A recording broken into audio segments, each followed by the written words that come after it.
আসসালামু আলাইকুম ফ্রেন্ডস। তো আমি এবার যে ভিডিওটা দেখছেন এটা অনেক স্পেশাল ভিডিও, কারণ এই ভিডিওটাতে আপনাদের দেখাতে চলেছি যে কতটা কষ্ট হয়। মানে একটা ডাল কাটতে, মানে কিছু কিছু ডাল আছে আম গাছে যারা বলে যে ফল কাটা অনেকটাই সহজ, এই কাজটা অনেকটাই সহজ। মানে বেশি একটু প্যারা নাই, খুব সহজে ফল কাটে, মানে চিল্লি লাইফ করে, ফল কাটে যে বাইট করে এবং রুমে চলে যায়। তা না, একটা গাছে ফল কাটতে কতটা পরিশ্রম হয়।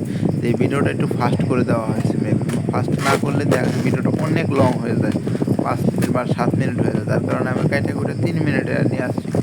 তো এই গাছটাতে মানে এতটাই যে একসাথে হয়েছে ডালগুলো যে আমি তার ভিতরে ঢুকাতে পারতেছি না, যার কারণে এটা কাটতে পারতেছি না সহজেই। তো অনেক কষ্টের পরে দেখা গেছে যে একটু ফাঁক পাওয়া যায়, তো ওই দিক দিয়ে কোনোভাবে এই দাওটা এই করে ঢুকাই আবার কাটতে হয়। কারণ এই গাছটা তো অনেকটাই চাপ ধরে রয়েছে, তার কারণে সহজে কাটা যাচ্ছে না। এরকম এখানে কাজ করাটা কিন্তু একটু ঝুঁকিও আছে, যে কোনো মুহূর্তে আমার সাবিত ভেঙে যেতে পারে। আর সাবিত বাংলা আজকের কাজ মাটি, মালয়েশিয়াতে মাটি মানে মরা, মরাকে মাটি বলে, তো আমরা এমনি আঞ্চলিক ভাষায় মাটি বলে থাকি। তো আজকের কাজটা যদি বাদ হয়ে যায় তাহলে তো আজকের হাজিরা হবে না, যার কারণে আমাদের খুব সতর্কভাবে কাজ করতে হয়। তো এখানে প্রচুর ডাল কাটতে হইতেছে, একটা ফলের নিচে 2-3টা করে ডাল আছে। আর ডালগুলো তো কাটতেই হবে, না কাটলে তো ওই যে ফল কাটা যাবে না। আর আগে তো এই গাছগুলো প্রুনিং করে, প্রুনিং না করলে এইভাবে ডাল হয়ে থাকে। আর বেশিরভাগ সময় এই গাছগুলোতে পাহাড় দিয়ে প্রুনিং করতে হবে, ওই প্রুনিং না করার কারণে এইভাবে ডালগুলো হয়ে আগাছা মতন হয়ে গেছে।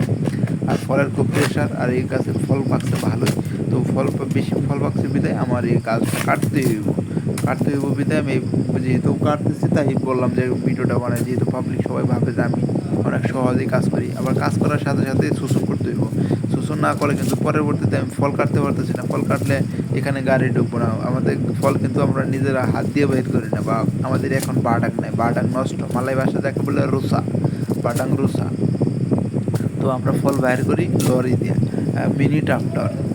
বাংলাদেশে যেরকম ছোটো টিলার আছে তা না, বড় টিলারের মতোই পিছু বডি লাগানো আছে, যাকে আমরা কারকা বলে থাকি। তো ওই কারকা দিয়ে আমরা ফল বাইর করি। তো এই কারণে এতে যদি ডালপালা বেশি থাকে তাহলে লরি ঢুকলে আবার ওই ডালপালাগুলো শিখে যাবো, তারপরে ই করলে ডালপালাগুলো ফালানো যাবো না। যার কারণে আমরা আগে ওই এক সাইডে ডালগুলো ফালাই নিলাম, পরে যে একটা একটা করে ফল কাটতেছি। ফলগুলো খুব একটা বড় না, তবে সাইজটা একটু গোল গোল, তবে একটু ভালোই আছে, মানে একটা গুন্তায় ধরা যাবো আর কি। ফল পচা নাই, ঠিকঠাক আছে। তো এই গাছটাতে 4টা ফল কাটলাম, তাতে কষ্ট করলেও মানে ফল পাওয়া গেছে, যে 4টা ফল পাইছি একটা গাছেই। কষ্টটা কি কষ্ট মনে হচ্ছে না। তবে এইভাবে আমরা কাজ করে থাকি। যদি ভিডিওটা অবশ্যই ভালো লাগে, একান্তই ভালো লাগে, তাহলে অবশ্যই একটা সাবস্ক্রাইব করবেন, একটা কমেন্ট করবেন। আর ভিডিওটা আপনি কোথা থেকে দেখছেন অবশ্যই কমেন্ট করে জানাবেন কেমন লাগলো। ধন্যবাদ।